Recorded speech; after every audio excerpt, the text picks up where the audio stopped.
Muy buenos días. Hoy volvemos por acá después de un largo receso, no tan largo, pero un cierto receso.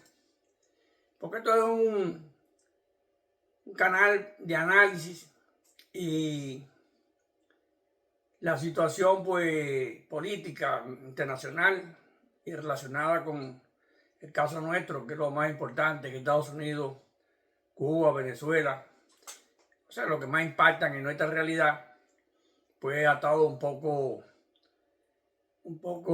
indeciso, un poco turbio el mensaje que va llegando, poca definición, muchas contradicciones en algunas propuestas, como el caso de Venezuela, que no ha tenido un desenlace finalmente provechoso. La expectativa que había con el caso de Trump, y todo el mundo esperaba el 20 de enero, como si el día 20 de enero ya todo se iba a resolver. Eso no, exactamente en política eso no es así. Ya estamos a 5 de febrero hoy y realmente pues han sucedido muchas cosas, ¿no? De que no hayan pasado cosas. Lo que pasa es que en política pues a veces las cosas que pasan no son las que se tienen previstas o se tenían previstas. Las expectativas, yo siempre he dicho que las falsas expectativas son peores que la falta de expectativa misma.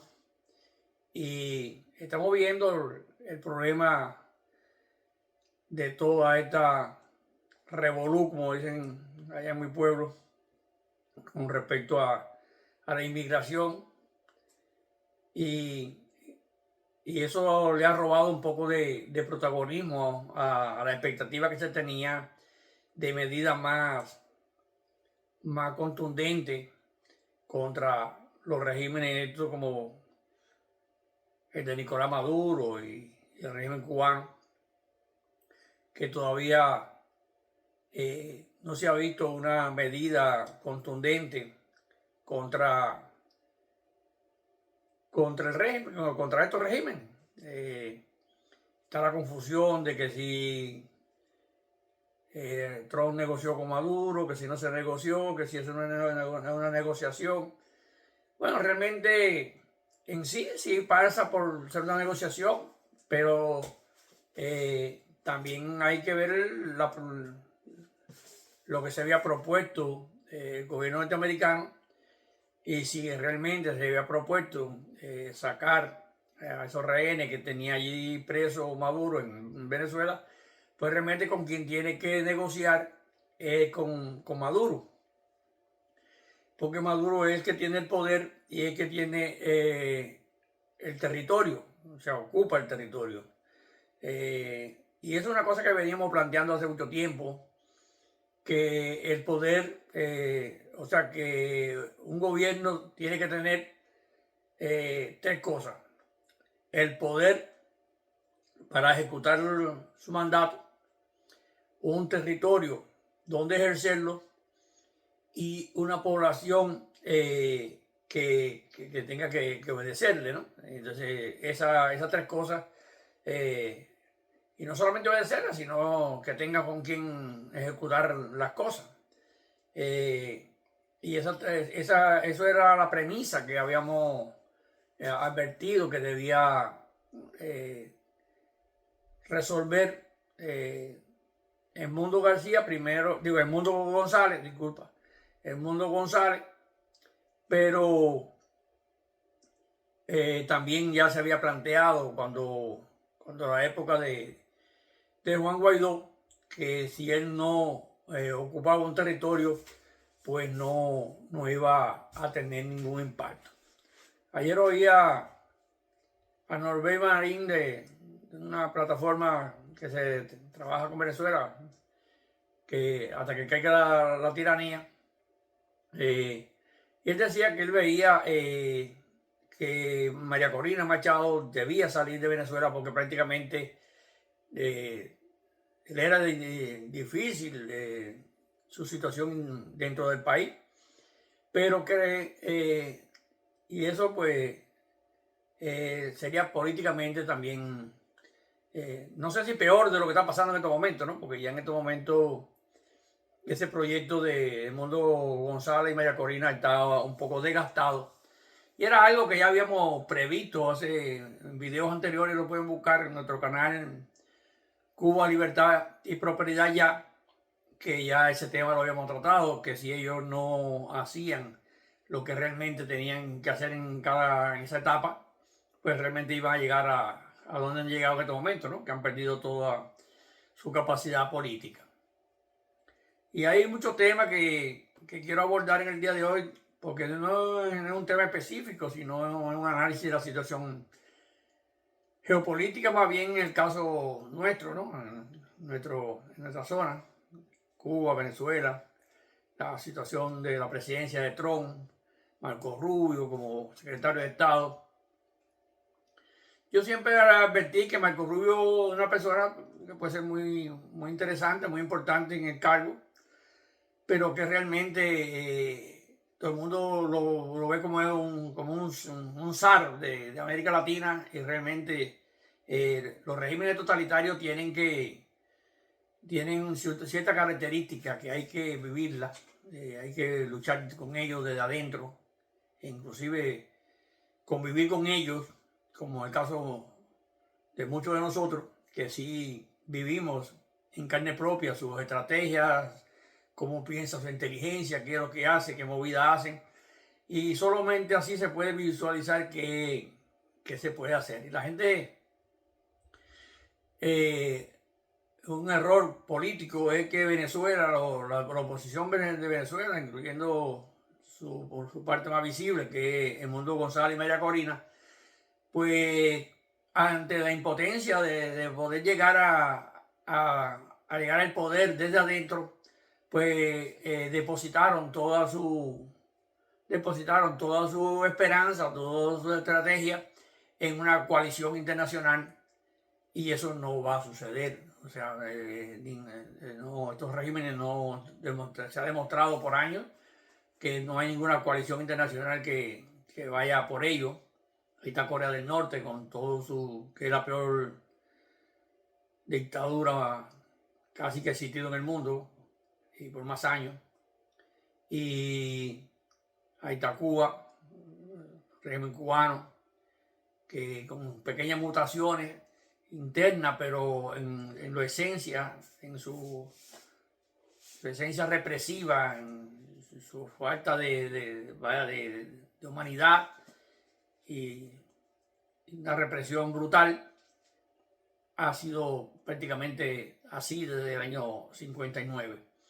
Y muchos pues realmente no han sufrido esa experiencia, pero yo sí, porque yo estaba allí cuando ellos llegaron, ya yo estaba allí y lo vi transcurrir toda la vida, lo vi transcurrir allí, cómo llegaron, cómo se impusieron por la fuerza, cómo amedrentaron a la población a través del fusilamiento, y esa posición de fuerza pues lo ha mantenido en el poder durante tantos años, porque incluso se pueden hacer medidas económicas, sanciones económicas, pero estos regímenes de fuerza, pues ellos tienen una capacidad de hacer daño que se va por encima de la fuerza, diríamos, moral que pueden tener los diferentes países. Por ejemplo, Estados Unidos siempre ha estado, supuestamente, ¿no? Tratando de impulsar la democracia en Cuba, pero la democracia no entra donde no hay espacio. La democracia necesita un espacio para desarrollarse. La democracia es como una planta que tiene que nacer y crecer para dar fruto, y los regímenes totalitarios pues no permiten que esa planta crezca. Muchas veces no permiten ni que nazca, y entonces hemos visto ese desarrollo o sea, en América Latina de la fuerza del mar, que prácticamente coparon a todo el continente y tienen su mecanismo, venden su mercancía, como dice un amigo mío, que venden una mercancía podrida, pero no un amigo, sino Frandín, un miembro más de nuestro centro de estudio, José Frandín Cribe, y él dice que la izquierda vende mercancía podrida, pero lo triste es que siempre encuentran quien se la compren. Y ese problema no, de esa estrategia ideológica y de penetración no la tiene la, digo el bien, la persona de bien, el pensamiento de bien, porque la intención del bien, como podríamos decir, que digo este calificativo porque no quiero llevar esta teoría a la izquierda y derecha, que existe hace muchos años, pero para mí la derecha no tiene un programa, no tiene una plataforma programática, no hay un tratado que diga qué es lo que es en política, lo que es de derecha. Y por eso siempre he catalogado a la derecha como la falta, o sea, la ausencia de izquierda, ¿no? Cuando no hay, entre menos izquierda haya, porque la izquierda sí tiene todo un programa, tiene una cantidad de definiciones que son conceptos que son definitivos de la izquierda. En muchas veces, pues, aunque ellos están presentes, también los regímenes todos socialistas, pues, también tienen una característica, que es que tienen un comportamiento que no está, diríamos, documentado filosóficamente, y es lo que yo llamo el socialismo real, porque la gente dice, no, el socialismo real es lo que debía ser el socialismo, es lo bueno que ellos plantean, las cosas que ellos plantean, como la justicia social y la distribución equitativa de la riqueza y todas esas cosas, pues eso la gente dice que sería el socialismo real. No, el socialismo real es el que se implanta en Corea del Norte, el que se implanta en Cuba, el que se implanta inclusive cuando no están sobre los conceptos originales del socialismo, como ahora Rusia en la Rusia actual, sí tiene el comportamiento ese represivo,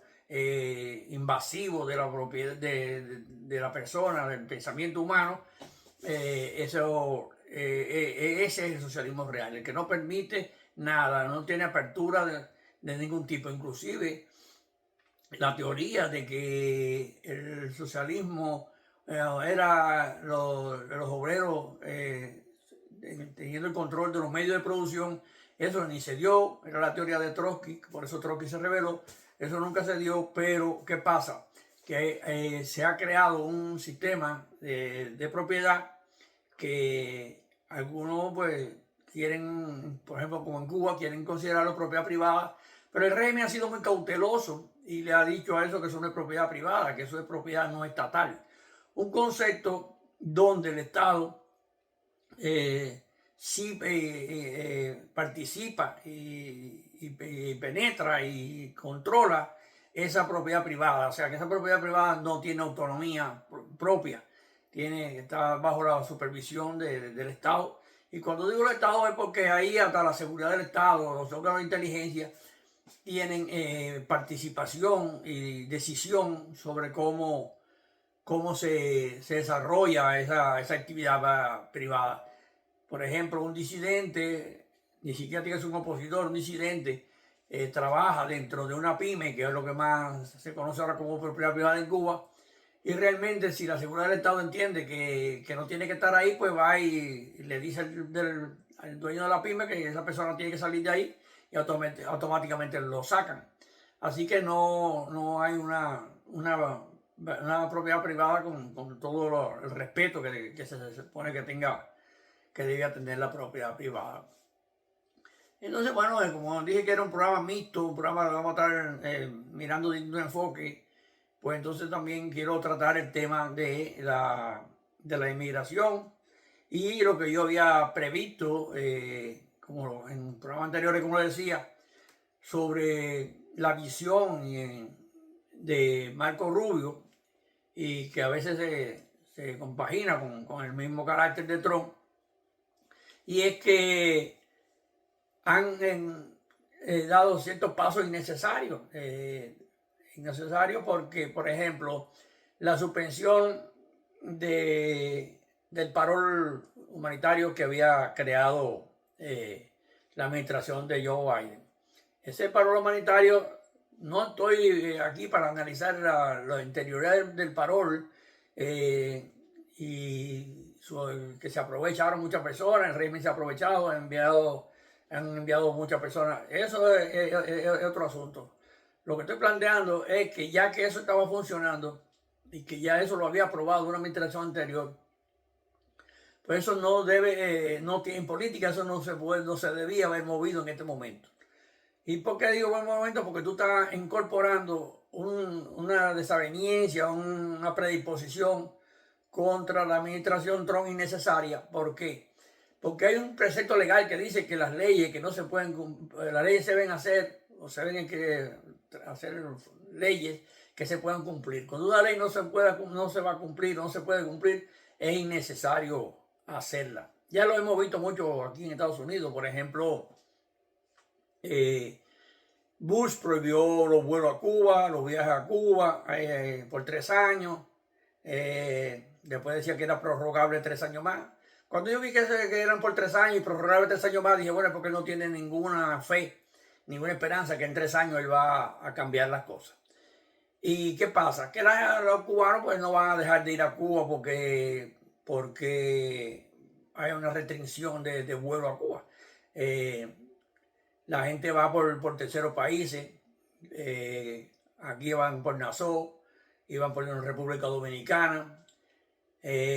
Ahora están con esto de Orbi, que Western Junior, ya las remesas en Cuba no están entrando exactamente por Western Junior. Están entrando por otros mecanismos que la gente buscó y creó cuando precisamente suspendieron Western Junior, pues la gente buscó otra fuente alternativa y está llegando, esas remesas están llegando por otra vía. Si suspenden los viajes a Cuba, la gente no, que si suspenden los viajes a Cuba. No, si ya eso se ha aprobado, se hizo el viaje anterior y la gente no dejó de ir ni de llevar. Y sabemos que esas medidas en definitiva no son medidas que tienen un gran impacto. ¿Por qué? Porque a pesar de que habrá la crisis un poco más profunda, cuando la pandemia se dejaron de ir los vuelos a Cuba, la comunidad cubana dejó de ir a Cuba porque no se podía viajar, el turismo en Cuba no funcionó porque no se podía ir a viajar, y Cuba sorteó el tiempo ese y lo sobrevivió y prácticamente está en las mismas condiciones que antes de la pandemia en algunos sectores. Hay algunos sectores que se han deteriorado más porque, bueno, realmente es un país que va en quiebra. Y es la premisa precisamente de esa quiebre que se está profundizando todos los días más en Cuba. No es que ellos vayan a claudicar ni que vayan a entregar el poder. Lo que puede ser es que, y es lo que se visualiza, que próximamente, pues cuando ellos lo entiendan, lo crean pertinente, tal vez parece que es un problema, diríamos, moral de ellos, de compromiso moral con Raúl Castro. Tal vez estén esperando que Raúl lo autorice o que Raúl muera para poder hacer una apertura mayor, pero de que ellos vienen con una apertura, van a venir, una apertura política y económica que va a repercutir socialmente. Y yo veo mucha gente que se rasga la vestidura, que se cortan la vena diciendo que eso no le vamos a permitir un cambio fraude, que no le vamos a permitir ningún cambio que no sea un cambio radical. Para imponer un cambio radical hay que tomar el poder por la fuerza, por ejemplo, como lamentablemente lo hizo Fidel Castro y su gente, que llegaron al poder por la fuerza y sí, impusieron su voluntad, una pistola en el bolsillo, pues en la cintura, pues mandaban a hacer a la gente lo que ellos quisieran. Pero en una apertura democrática no se llega así con ese poder de fuerza. Y veía esa discusión que hay sobre una propuesta que estaba haciendo José Daniel Ferrer, y realmente, en mi opinión, en mi visión como analista político, no necesariamente tiene que ser lo que yo como persona piense o considere, pero lo que sí puedo decir que una apertura en Cuba para que tenga el respaldo internacional tiene que venir con ese enfoque que está presentando José Daniel Ferrer, que es borrón y cuenta nueva, perdonar a todo el mundo y todo el mundo a empezar de nuevo y olvidar todo lo que hicieron eh, la dictadura y su esbirro, ¿no? Pero eh, eso no necesariamente yo lo considero que sea mi punto de vista o mi opinión personal. Lo que sí sé que en política esa es la posición que está recomendada, se va, inclusive estoy seguro que por donde el régimen va a presentar su plan de transición, de cambio, y lo va a plantear a partir de ese punto.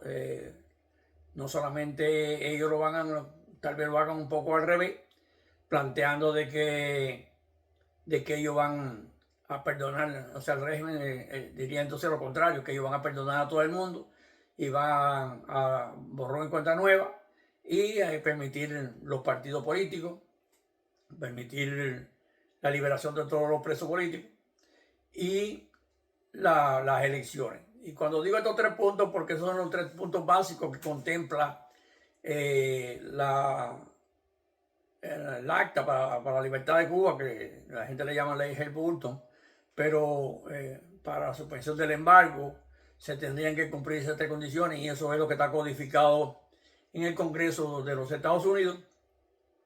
Y estoy segurísimo, que si el régimen cubano da estos 3 pasos, el embargo hay que suspenderlo porque el número de demócratas va a votar, o sea, el Partido Demócrata que vota en bloque va a votar 100%. Y hay suficientemente republicanos con esa idea de buscar un cambio en Cuba de esa forma, ¿no? Esa transición hecha a partir del régimen.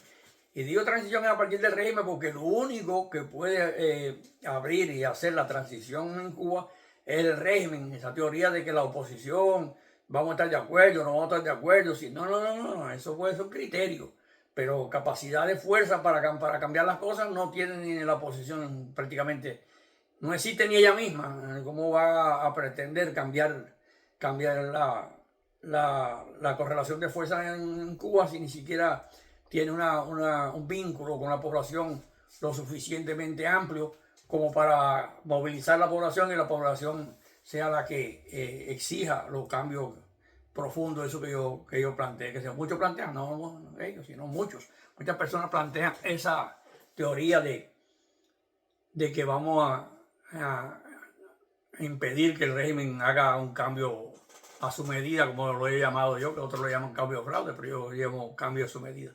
Y lo triste de eso es que con esa apertura que va a ser económica fundamentalmente y algunos visos políticos, el que no esté de acuerdo con eso realmente no lo va a poder ni manifestar, porque va a ser un poco que tan positiva para la mayoría de la población, que cualquiera que diga que eso no es lo que se debe hacer va a recibir un rechazo inmenso, y la apertura va a ser avalada tanto por la Comunidad Económica Europea como por los mismos Estados Unidos, porque es una apertura que es la que siempre se habla de abogados, que es elecciones, liberar a los presos políticos y el multipartidismo, varios partidos. Y eso al régimen no le traería ningún problema hacerlo, porque en Cuba no hay un presidio político así contundente que digamos que cuando salga pues puede traer o sea, un levantamiento social. En Cuba no hay una plataforma política amplia de partidos fuertes que podían imponerse. Realmente son partidos que empezarían de nuevo y entre más partidos haya, más posibilidad tiene un nuevo partido, que inclusive le podrían cambiar hasta el nombre de esos nombres ya trillados de socialismo. Podrían llamar, no sé, cualquier nombre, Partido Nuevo Progresista Cubano, que incluiría la agenda woke, mejor dicho, y toda esta corriente de inclusión y de la equidad de género y toda esta cuestión, y entonces buscarían otro mecanismo para hacer nuevas dinámicas y romperían supuestamente con el pasado y echarían toda la culpa a lo que pasó anteriormente a otros y ellos vendrían con un nuevo partido. Y las elecciones, pues ya hemos visto que las elecciones, el incumbente, o sea, la que están en el poder, que serían ellos mismos, son los que lo organizarían, pues la organizarían a su manera, pondrían a su gente en el control del Consejo Nacional Electoral y harían todas las resoluciones y leyes que ellos quisieran ponerle al sistema electoral para que funcione a su manera. Y ya eso hemos visto que las elecciones, pues, como decía Stalin, que las elecciones las ganaba quien contaba los votos, y eso ya lo hemos visto que se ha repetido en varios lugares, incluyendo aquí en los Estados Unidos. Así que esta situación de este litigio que hay en las redes sociales, de todo tipo, hay una cantidad que ya prácticamente es un mundo que ya no se puede incontrolable. Porque también son opiniones, ¿no? La gente ya habla de las redes sociales son opiniones.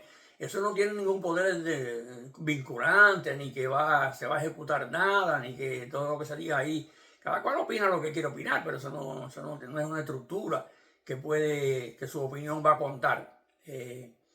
Si una opinión no tiene quien la respalde, eso no va a ningún lado. Pero sí, se demuestra que no tenemos un norte, no tenemos un lugar hacia donde dirigirnos estratégicamente para lograr algo. Y lo que han depositado toda su esperanza y su confianza en Trump, les voy a decir desde ahora que si no se ponen o no ponemos los cubanos las pilas desde adentro y se crea todo un mecanismo de ingobernabilidad dentro del país, el régimen va a perdurar ahí por tiempo hasta que ellos hagan la apertura que ellos crean necesaria. Ellos solo tienen la capacidad de hacer la apertura, pero Trump no va a hacer nada allí así de fuerza que digamos que puede cambiar aquello así por un sistema ya de bloqueo, invasión. No, eso no pasa ni en Venezuela tampoco. Nada de eso existe, eso no va a pasar. Entonces, lo único que puede pasar es que la población llegue a un momento determinado que sea ingobernable, que eso todavía en Cuba no se visualiza. Pero bueno, vamos a ver que si esta apertura que yo preveo, pues da margen a que aunque sea compitiendo con algunos candidatos de la falsa oposición, los alacranes, como lo llaman en Venezuela, pues se inicie un proceso de apertura en Cuba. Y es lo que yo visualizo, no es que yo esté de acuerdo o no esté de acuerdo. Yo no estoy aquí para vertir mi opinión de lo que yo creo correcto o no creo correcto. Eso no es mi función. Mi función es decirle a ustedes lo que se avecina y cómo yo lo veo que puede llegar, por dónde puede llegar. Y no necesariamente puede estar en consonancia con mi punto de vista, con mis emociones, con lo que yo quisiera que pasara, porque hay veces uno emocionalmente quisiera que pasara muchas cosas, pero la vida te juega una mala pasada y sucede todo lo contrario. pero bueno, el analista serio lo que debe poner sobre la mesa es por dónde ve que vienen los tiros, como se dice vulgarmente. Y ya veo, por ejemplo, Venezuela, que está empantanada porque no tiene capacidad o mecanismo no ha hecho la estrategia necesaria para llegar al poder. Ya habíamos planteado en una serie de recomendaciones anteriores, muchas se han venido haciendo desde hace muchos años, desde la época de Capriles, pero bueno, ahora actualmente pues también hicimos unas cuantas recomendaciones, pero fundamentalmente era ocupar un territorio que podía ser inclusive en la Guyana Esequiba y juramentar al mundo y ocupar un territorio, una parte del territorio nacional para que las fuerzas de apoyo, incluyendo los militares, pues pudieran ir a esa zona y empezar a liberar el territorio, ¿no? Por espacio, ¿no? Por pedazo. Y ayer veía en este mismo programa que hablaba de Norbert Marín, hasta que caiga la tiranía, pues que él decía que el régimen tenía las armas y el pueblo no. Pero aquí hay una contradicción, una fuerte contradicción, porque dicen que el 90% de los militares votaron a favor del mundo y esos militares son los que tienen las armas. Ahora, los militares lo que no tienen es un mecanismo para cómo hacer valer su fuerza. No tienen un área, un espacio. Por eso yo planteo que si el Mundo González hubiera tomado una parte del territorio del país, pues se hubiera juramentado, podía tener el apoyo inclusive de los Estados Unidos para protegerlo, y también la población y todo ese alto por ciento de la población y de los militares que están a su favor, pues también podrían cambiar la correlación de fuerza en Venezuela. Eso no se ha manejado, no se ha implementado, y por eso es que están en la situación que están. Y si Venezuela, que tiene toda esa característica, que prácticamente a un paso de llegar a la final, no ha podido romper el esquema ese de poder y quebrar el régimen de Maduro, nosotros los cubanos que no tenemos ni siquiera una oposición reconocida, ni organizada, ni tenemos a nadie, ni tenemos un representante con legitimidad de origen en Cuba para la oposición, ni nada de eso. Nosotros estamos totalmente en pañales, nosotros no tenemos ninguna capacidad todavía ni siquiera, ya no diríamos de formar gobierno, ni siquiera de presionar al régimen ese para que haga una apertura lo más rápido posible. Porque una presión interna fuerte en Cuba tendría una gran ventaja, que era que podía precipitar al régimen para que a corto plazo hiciera una apertura. Pero bueno, ni siquiera tenemos eso, porque cayeron, hubieron las manifestaciones del 11 de julio, después de 17 de marzo. ¿Y qué pasa? Que el régimen selectivamente pues reprime, encarcela a un grupo determinado, pequeño, por ejemplo, 1000, tanto en el caso del 11 de julio, cuando realmente hubieron miles de manifestantes, pero con ese escarmiento, con esa represión selectiva, pues entonces ya amedrentaron a la población, y la amedrentan tanto que ni siquiera los familiares son activos o proactivos en defensa de su propia familia, ¿no? Y entonces casos individuales de alguna acción que haya tomado alguna familia o algo, pero colectivamente no hay un movimiento que digamos pues acumula, si por 1000 detenidos hubieran aunque sea 3000 personas activas luchando por ellos y defendiéndolo y actuando directamente, públicamente, enfrentando a las autoridades, a las instituciones gubernamentales, no diremos de violencia, pero sí reclamando allí su libertad y haciendo vigilia frente a los centros de detención y todas las cosas, pues fuera mucho más impactante. Porque bueno, ahí volveríamos al tema que hemos planteado anteriormente, que era saturar la represión. Si 1000 detenidos generan 3000 manifestantes, y 3000 manifestantes detenidos generan 9000 manifestantes nuevos, pues llega el momento que se hace ingobernable el país. Pero esa visión ni se tiene en el liderazgo de la oposición, ni se tiene en la cultura de la población. Así que estamos en ese caso prácticamente a merced del capricho del régimen. Y ahí tienen el ejemplo, por ejemplo, de las limitaciones.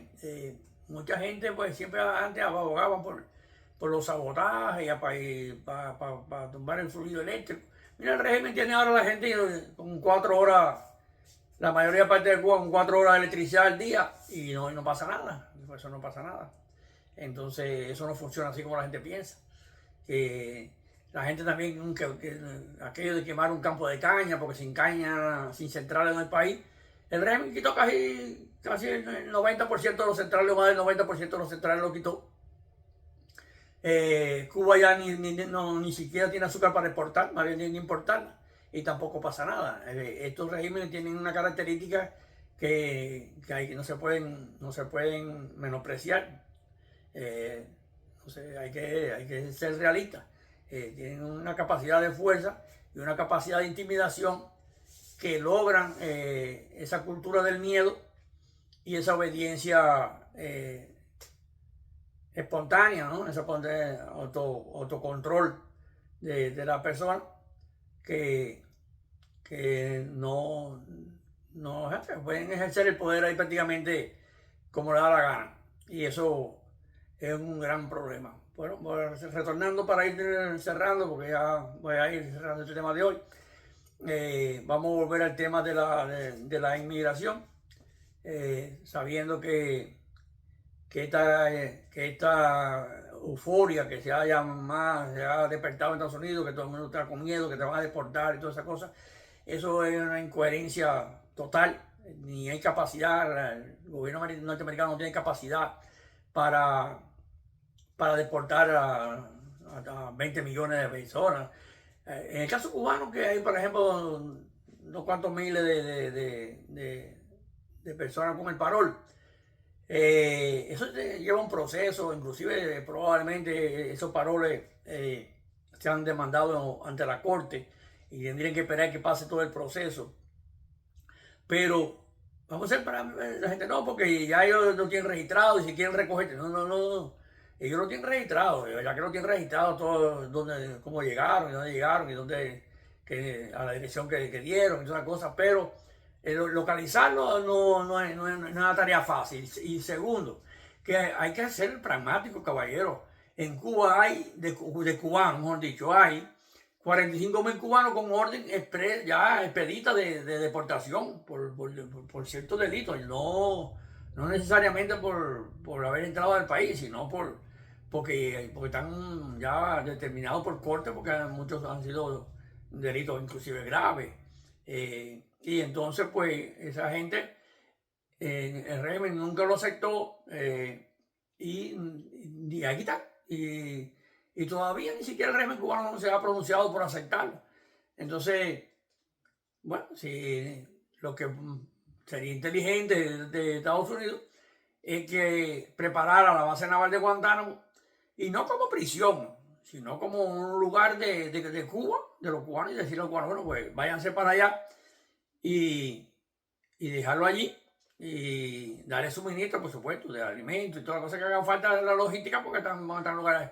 Pero bueno, que estén a su libre albedrío, y el que se quiera ir por la frontera para Cuba, pues que se vaya, y el que se quiera ir quiera entrar al país, que entre, y el que quiera crear allí una institución y crear tal vez un gobierno paralelo, ahí pues podría empezar a armar un gobierno de transición en la base naval de Guantánamo. Eso son medidas inteligentes, medidas importantes. Que si una persona vino por parol, se lo quita el parol, que si una persona... Sí, hay mucho infiltrado, pero eso no es tan sencillo así como la gente piensa. Una persona que ya es ciudadano norteamericano o que es residente norteamericano tiene que pasar por un proceso legal aquí de quitarle la residencia o quitarle la ciudadanía. Eso lleva probablemente más tiempo que el que todo Trump puede estar en la presidencia. Y ahora quiero abordar el tema del tiempo en la presidencia. El tiempo en la presidencia son 4 años y eso pasa rapidísimo, rapidísimo. Me acuerdo que Chávez le retregó en la cara a Bush y le dijo, no, usted puede tomar toda la medida que quiera, pero ya usted el año que viene usted se va y yo sigo siendo presidente de Venezuela. Y tenía razón.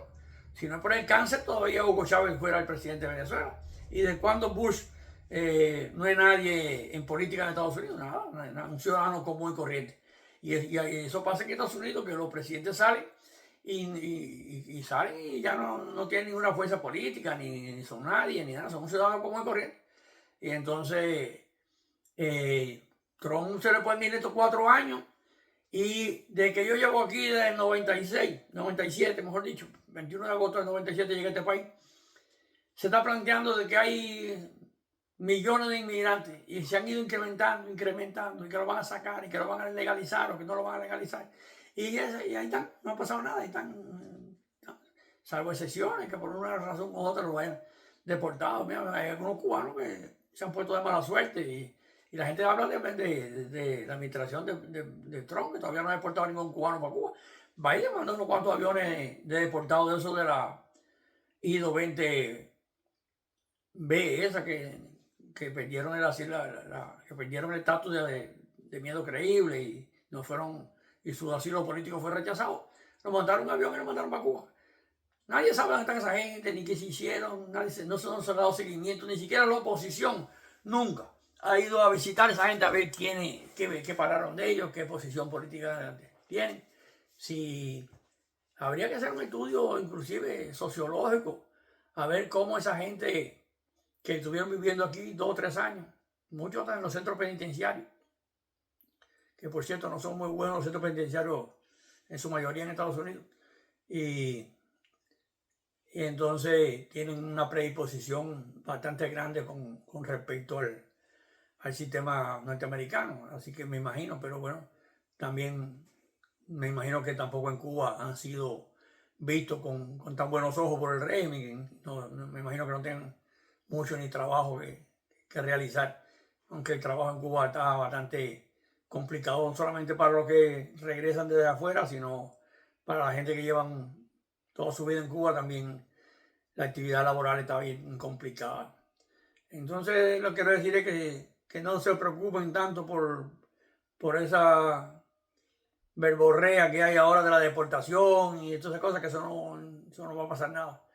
Y lo que sí lamento es que la administración Trump se haya enfocado en esos asuntos banales de la inmigración legal, diríamos, porque esas personas que vinieron con paroles vinieron de fuerzas legales, esa gente no violaron ninguna ley, esa gente está legalmente en Estados Unidos, porque inclusive tienen derecho a la ley de ajuste cubano. Fíjate si son legales, que tienen derecho a la ley de ajuste cubano, que muchos ya se han acogido a ella, inclusive ya conozco muchas personas que vinieron por parol y ya son residentes permanentes de los Estados Unidos, y hay muchos que ya actualmente pues ya están en ese proceso, y otros que próximamente entrarán en ese proceso de la ley de ajuste cubano, porque ya este proceso de los paroles lleva 2 años y más. Entonces ya con 1 año y 1 día, pues por lo menos los cubanos pueden aplicar a la ley de ajuste cubano. Así que sigo lamentando que no he visto ninguna política todavía de Trump que impacte directamente al régimen cubano. Y cuando digo que me preocupa, porque la gente piensa que Trump tiene un plan para Cuba y para Venezuela. Y lo que me preocupa es que yo creo, estoy casi seguro, que lo peor es que Trump no tiene ningún plan cómo resolver el caso de Cuba y Venezuela. Porque ellos lo único que tendrían para va a impactar, será una acción de fuerza, una acción militar.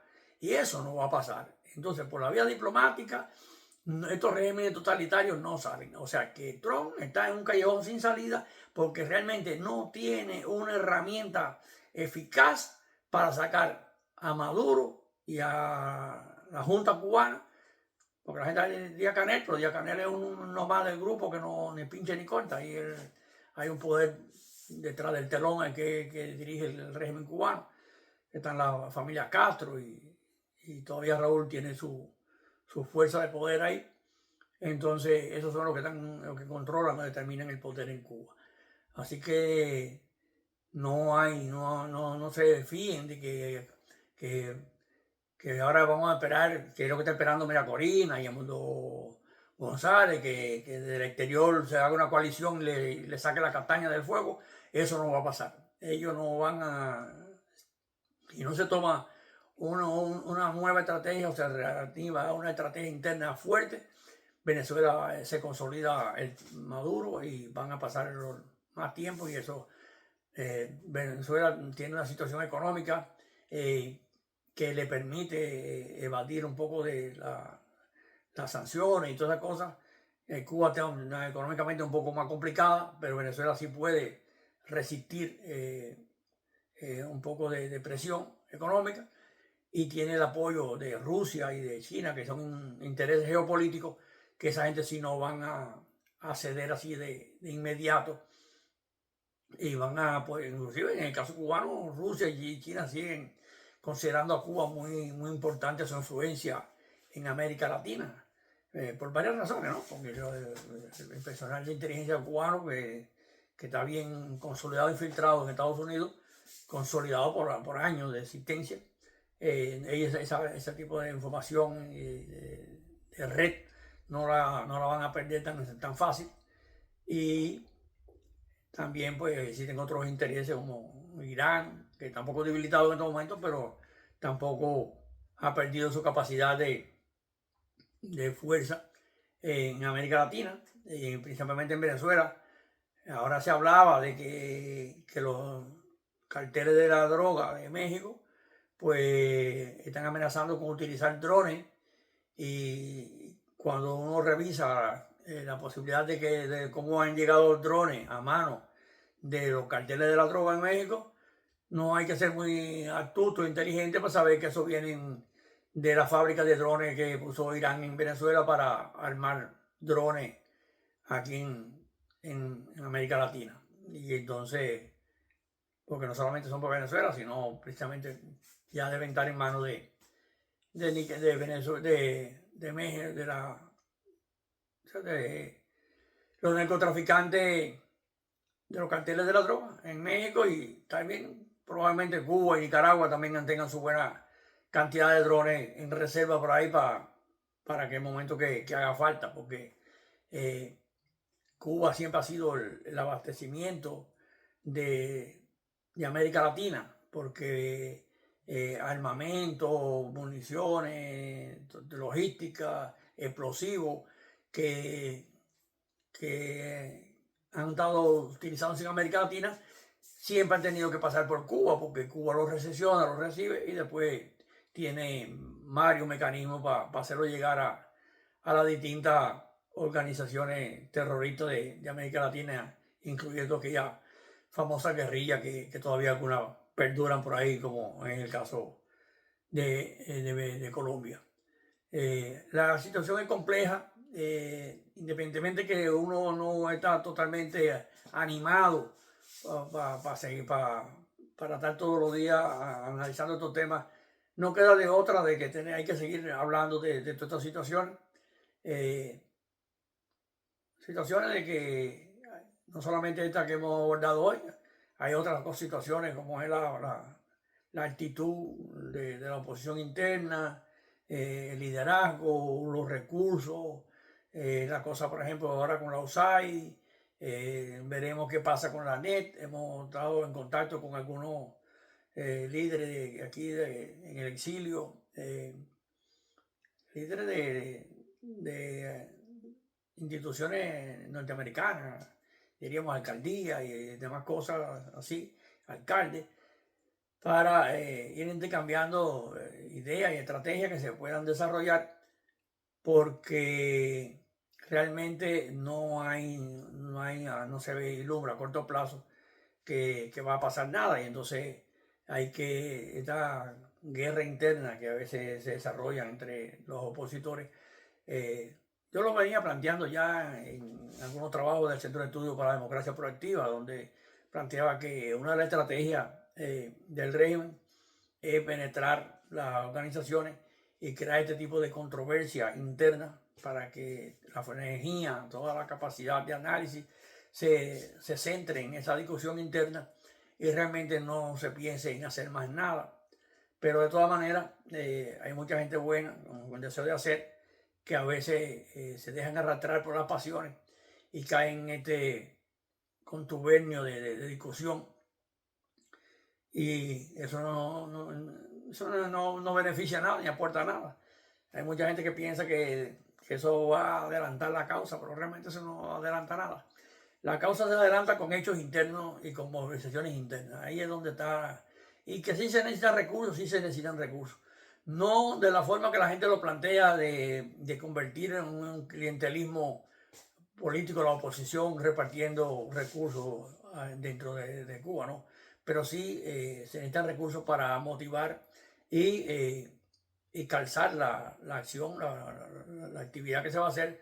La logística, pues a veces necesitan de ciertos recursos para movilizarse, para alimentarse, para moverse, para equipo, para tecnología, para hacer cuestiones que hacen falta, sí se necesitan recursos.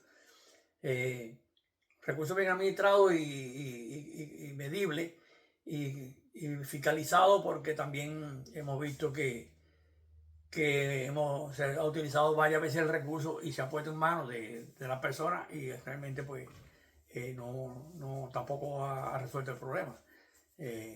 Ahora sí, hay que tener capacidad de acción, y para eso se necesitan ciertos recursos.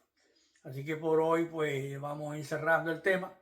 Vamos a ir viendo tal vez en la próxima comparecencia, viendo aquellas acciones directas que están afectando por caso. Por ejemplo, esto mismo que estamos planteando de la división de la oposición y los ataques a unos entre los cubanos. Puede ser que se tenga razón en lo que se está diciendo. Lo que pasa es que en esta etapa fomentar el litigio interno debilita nuestra capacidad de acción contra el régimen. Tenemos que enfocarnos en el régimen y esa desaveniencia o esos problemas internos que a veces surgen, o siempre, no es que a veces siempre van a surgir y siempre han existido. Acuérdense que Maceo y Flor Convé tuvieron grandes diferencias con Martí por los fondos que se habían recaudado y que se habían utilizado supuestamente indebidamente en Costa Rica. Y cuando le dieron la queja a Martín, Martín dijo: bueno, ahora no estamos para esos análisis, eso lo dejaremos para cuando triunfemos, ya veremos cómo analizamos esa situación. Y ahora hay muchas cosas que están dudosas, inclusive personas que actúan de forma dudosa, pero tampoco podemos desgastarnos mucho en eso. Lo que hay que trabajar en cómo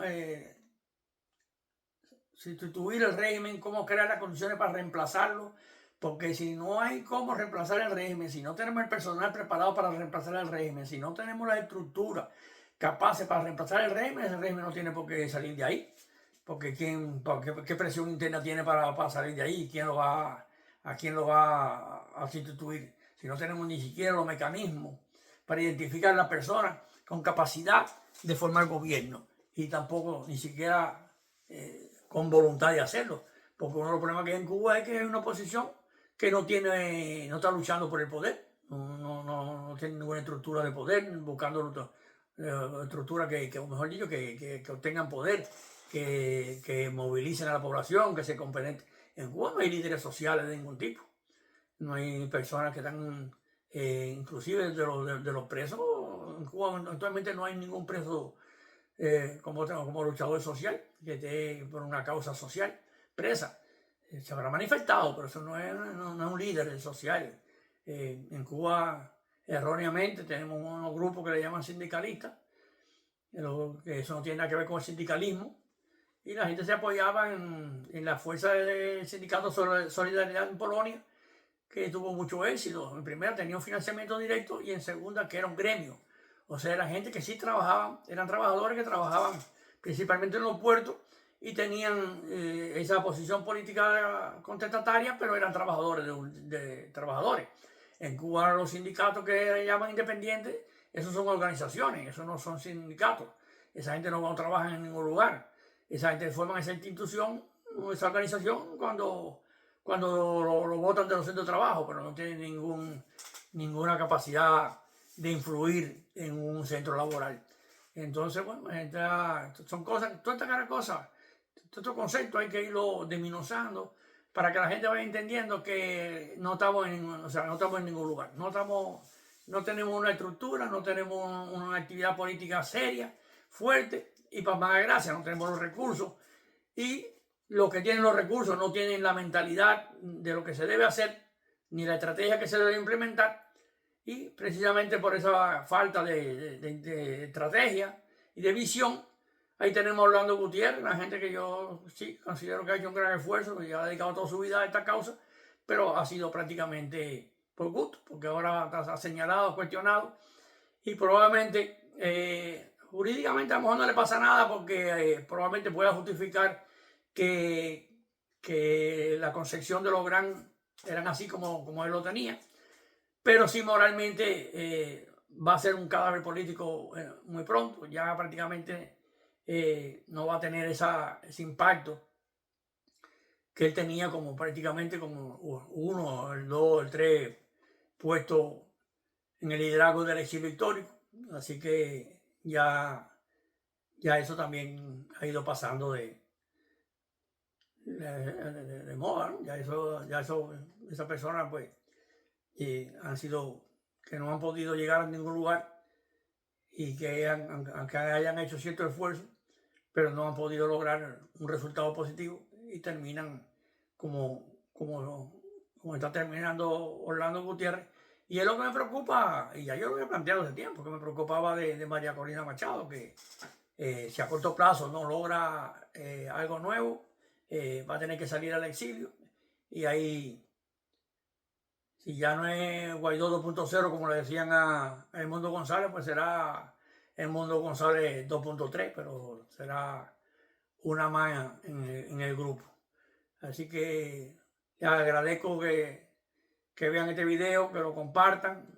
No sé que muchos no lo comparten, pero por lo menos que las personas nuevas que lo logren ver, si les interesa, pues que se suscriban al canal. Hace tiempo que estamos en 655 suscriptores. No hemos avanzado de ahí, pero eso no es lo importante. Lo importante es que algunos que lo vayan tomando en cuenta, lo vayan viendo el video, pues vayan tomando conciencia de que hay que cambiar la estrategia y que se quiten esa falsa expectativa de que Trump va a resolver el caso cubano. No, el caso cubano ni de Venezuela. Ellos pueden apoyar, pero se necesita que haya una fuerza interna de presión empujando el régimen hacia afuera y al mismo tiempo surgiendo un liderazgo nuevo con preparación, con capacidad, con decisión y con interés de formar el gobierno. Porque si no hay interés por llegar al poder, nadie se preocupa por llegar al poder, pues los que están ahí no tienen ningún interés de irse del poder.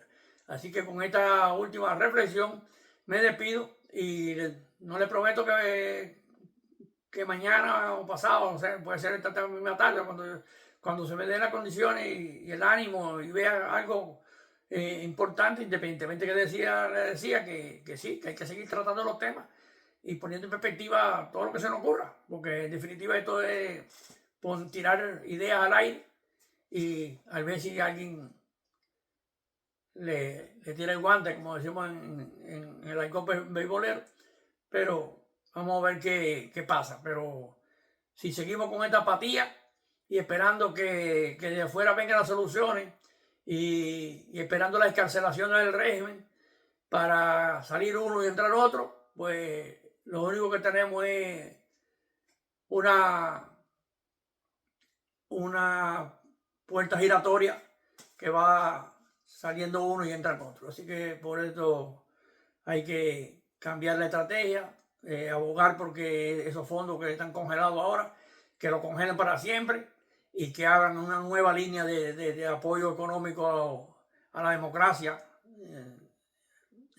pero real, a la democracia proactiva, a la democracia con elecciones, y que la política norteamericana pues cambie con respecto a Cuba, que se le dé mayor protagonismo, mayor reconocimiento a la oposición y apoyo a ese liderazgo necesario, estructural, porque hace falta una oposición institucional que sea reconocida tanto interna como externamente, y tanto nacional, reconocimiento nacional como internacional, para que las fuerzas de coordinación exterior puedan tener con quién intercambiar las estrategias a seguir. Así que los dejo por hoy, ya tenemos una hora de transmisión, es suficiente, nunca me extiendo tanto, pero ya creo que lo dejo para que reflexionen. Y me preocupa porque veo en los grupos nuestros, por lo menos, veo un inmovilismo tal que nadie comenta nada, nadie dice nada. El otro día inclusive hice una convocatoria por Facebook de todas aquellas personas que me conocían, que están en el exterior ya, que muchas recibieron apoyo nuestro cuando estaban en Cuba, para ver si nos poníamos de acuerdo y lográbamos un mínimo de recursos internos entre nosotros para apoyar a aquellos compatriotas que todavía siguen leales a nuestra organización en Cuba y a nuestro proyecto. Pero ni siquiera he recibido una sola llamada de nadie que tanta gente que han pasado por nuestro proyecto, que han luchado junto con nosotros, ni siquiera una llamada de uno de ellos para decir, bueno, aquí yo estoy. Y aunque no tenga ningún interés de aportar nada, que diga, bueno, por lo menos vi tu mensaje y te estoy llamando para solidarizarme con la causa, aunque no aporten nada. Así que con esta última reflexión, pues lo dejo hasta la próxima, en el próximo contacto, que va a ser lo más pronto